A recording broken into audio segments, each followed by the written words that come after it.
Hello, welcome to the Home Brister. As many of you know, I love the range of DF grinders. Here is one from the same company. It's called the CF64, and this is a variable speed grinder. I've been using this in my workshop now for about a year and a half, just to experiment with it, trial it out, and I've been pretty impressed. I also, as well, when I go away in the UK, I'll take this grinder with me because it's a little bit lighter than the DF64 range. So, things to know about the grinder that I sell. It is variable speed.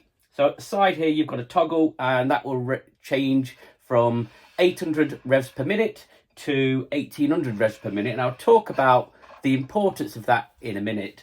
The ones that I sell as well come with the upgraded titanium red speed burrs. So an added extra for basically the same price as most other places, you get the far better burr quality. One of the things I love about this as well is the range of brew types that it can do as well. So I would say the DF64 and 54 are more geared towards espresso. This can do espresso, but I would say as well, if I was going to be doing a range of brew types, then the CF64v would be my recommendation. You feed the beans through the top here, so just lift off the lid, pop them in.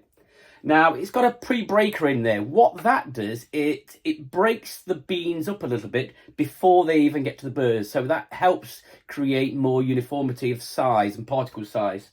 Again, you've got this big dial that I love about the DF range. So there's no trying to struggle to see what grind size you've got. And it will go all the way from a coarse setting up to 90, all the way to a fine espresso.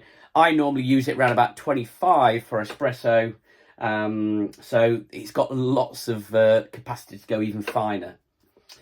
So it's got the pre-breaker that breaks up those beans, that helps that. The difference in the revolution, so it goes from 800 all the way up to 1800. Now, why? What difference does that make? Well, the lower speed produces more... reduces fines and gives more clarity of flavour. Whereas the higher speed, obviously your fines are going to increase with that, but it gives more body. So you can actually play around with your espressos and using the same bean, get a variety of tasting to suit your needs through using either the higher speed if you want more body, or the lower speed for that clarity of flavour that you can get from your beans. Also, as well, with the variable speed, you've got that enhanced flavour for different brew methods using by changing the speed. You can also reduce the heat by having a lower speed, which again minimises on static. And it is a grinder for real high-end brewing types. So, as you can see here, this was around about the 25, and you can see how fine that is for my espresso. And again, real uniformity of size. You can be like me and dose straight into the cup, or you can go straight into the cup that comes with it, and which will then fit perfectly on top of a 58mm portafilter. But I like to go straight into the portafilter using a little a funnel, basically just a little step away there. So a different style to most. It's very much like the 83V of the DF range. So here you've got the speeds. So you can see there 1800 all the way down to 800. The good thing as well about the feeding system here, you can basically hot feed it, so feed the beans in as the motor running, which is something I like to do. Certainly when you're on the lower range, it's a really good option.